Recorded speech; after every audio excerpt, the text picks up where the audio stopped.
Halo teman-teman, ya kali ini saya ingin menjelaskan banyak pertanyaan dari netizen ya mengenai salah satu public figure yang kemarin meninggal ya. Jadi beliaunya ini sempat sakit COVID, lalu sudah dinyatakan negatif dari COVID, lalu tidak lama kemudian beliau harus masuk lagi ke ICU dengan kondisi yang kritis ya. Dan ini banyak sekali netizen yang menanyakan kok bisa seperti itu ya. Oke, jadi saya akan jelaskan sebelumnya saya mengucapkan berduka cita untuk public figure ini dan keluarganya. Semoga keluarganya selalu diberikan ketabahan ya. Jadi teman-teman begini, COVID ini adalah penyakit yang memang perjalanan penyakitnya itu bisa macam-macam ya. Jadi yang pertama kalau kita kena COVID itu dalam 1 minggu gitu kita bergejala, kita misalnya gejala demam, batuk pilek, lalu setelah 1 minggu ada yang sembuh ya, ada yang sembuh total. Lalu ada juga yang setelah 1 minggu lewat malah menjadi memburuk nih, misalnya keradangan parunya lebih berat ya, pneumonia lebih berat, saturasi oksigen turun, itu bisa terjadi juga. Ada yang terjadi juga selain keradangan paru juga mengalami kegagalan banyak organ. Ini terjadi badai sitokin namanya, yaitu terjadi respon keradangan berlebihan dari tubuhnya, lalu bisa merusak banyak organ di dalam tubuh. Ini yang dialami oleh public figure ini sepertinya, kalau saya lihat dari ini ya keterangan yang ada, itu sepertinya beliau mengalami badai sitokin gitu setelah swabnya dinyatakan negatif. Apakah betul swab dinyatakan negatif itu berarti dia masih bisa mengalami hal yang buruk seperti itu? Iya bisa, karena fase dari COVID ini kan memang ada fase virus ya, fase infeksi di awal, di mana memang peran virus ini sangat kuat. Jadi yang menyebabkan gejala-gejala ini adalah virus ini yang merusak organ menimbulkan gejala. Lalu dalam fase 1 minggu ini sudah ada perlawanan mestinya ya dari sistem imun seseorang, sistem tubuh seseorang itu akan melawan virus ini. Tapi ada dua kemungkinan, nanti virusnya bisa hilang total, akhirnya sembuh, atau virusnya masih ada, malah justru sisa dari virusnya ini yang masih ada bisa mencetuskan respon yang berlebihan dari tubuhnya karena tubuh menganggap kok musuhnya masih ada nih ya. Jadi saya ceritakan sedikit ya. Jadi virus kalau masuk ke dalam tubuh kita itu sebenarnya kan tidak langsung ada antibodi ya. Dimana antibodi itu kan memang senjata utama dan dia membutuhkan waktu nih untuk terbentuk. Nah sebelum terbentuk itu sebenarnya tubuh kita juga sudah punya sistem imun ya, sistem imun alami yang disebut antivirus alami itu kita sebenarnya udah punya, namanya interferon. Dimana kalau virus itu masuk, interferon ini langsung keluar, langsung akan melindungi sel-sel di sekitarnya, di mana virus itu hanya berhasil masuk di satu sel misalnya ya. Kalau dengan adanya interferon akan disebarkan ke sel sekitarnya, dia tidak akan menginfeksi sel-sel berikutnya. Itu tujuannya. Akhirnya lama-lama si virus tidak memiliki tempat untuk hidup ya, lama-lama mati. Itu yang disebut interferon. Nah, interferon ini sangat berperan di fase awal. Jadi keberhasilan untuk pembersihan virus itu di awal sangat ditentukan oleh interferon.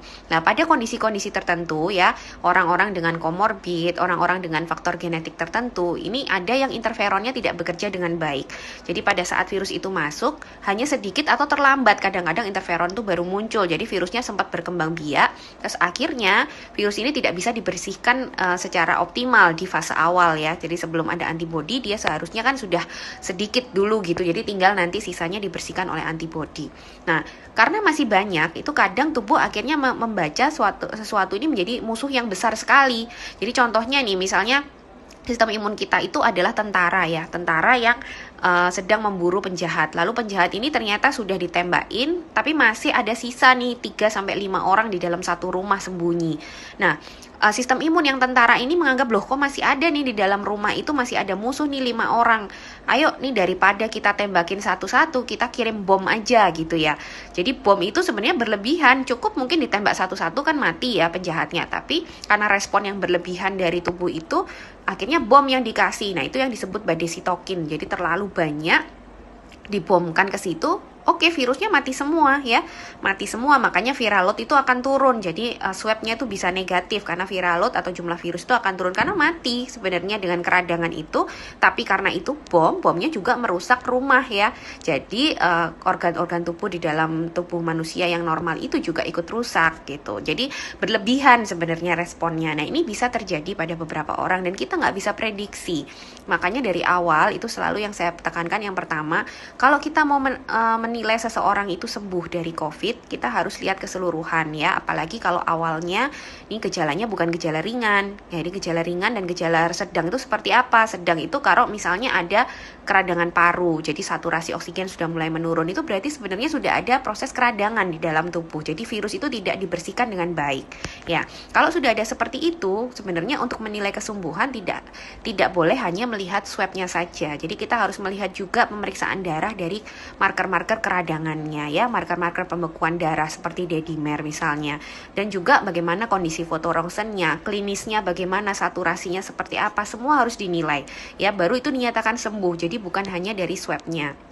Itu yang pertama. Lalu yang kedua yang selalu saya tekankan dari dulu adalah kalau kita COVID itu kita nggak pernah bisa prediksi kita itu akan masuk ke yang mana. Jadi apakah kita bisa sembuh total, kita nggak tahu. Apakah kita bisa sakit lalu memburuk, lalu mengalami badai sitokin, kita juga nggak tahu. Kenapa begitu? Karena kita tidak akan bisa melihat kondisi genetik kita masing-masing. Apalagi kondisi genetik orang lain. Itulah pentingnya protokol kesehatan, contohnya masker itu harus kita kenakan selalu untuk melindungi diri kita dan juga melindungi orang lain yang kita nggak tahu kondisinya. Jadi itu prinsipnya ya. Jadi teman-teman bisa terjadi kondisi seperti itu meskipun orang ini terlihat muda, terlihat sehat, dia memiliki komorbid asma ya, kita nggak tahu apakah asma ini memberatkan kondisinya atau tidak, kita juga nggak tahu karena sekali lagi tidak semua orang yang memiliki komorbid juga akan jatuh ke kondisi badai sitokin, dan sebaliknya orang yang terlihat muda, terlihat sehat itu juga bisa terjadi atau bisa jatuh ke kondisi badai sitokin. Karena itulah, karena kita tidak bisa memprediksi, lebih baik kita jaga-jaga ya. Sekali lagi selalu gunakan protokol kesehatan, masker pada saat Anda berinteraksi dengan siapapun. Meskipun orang itu terlihat sehat, tapi belum tentu dia benar-benar sehat. Lindungi mereka, lindungi diri Anda juga. Kita saling melindungi dengan protokol kesehatan supaya tidak terjadi, tidak sampai orang harus mengalami COVID ya, mengalami COVID dan resikonya untuk jatuh ke kondisi berat dan meninggal juga tidak bisa diprediksi. Sekali lagi saya mengucapkan duka cita kepada public figure ini.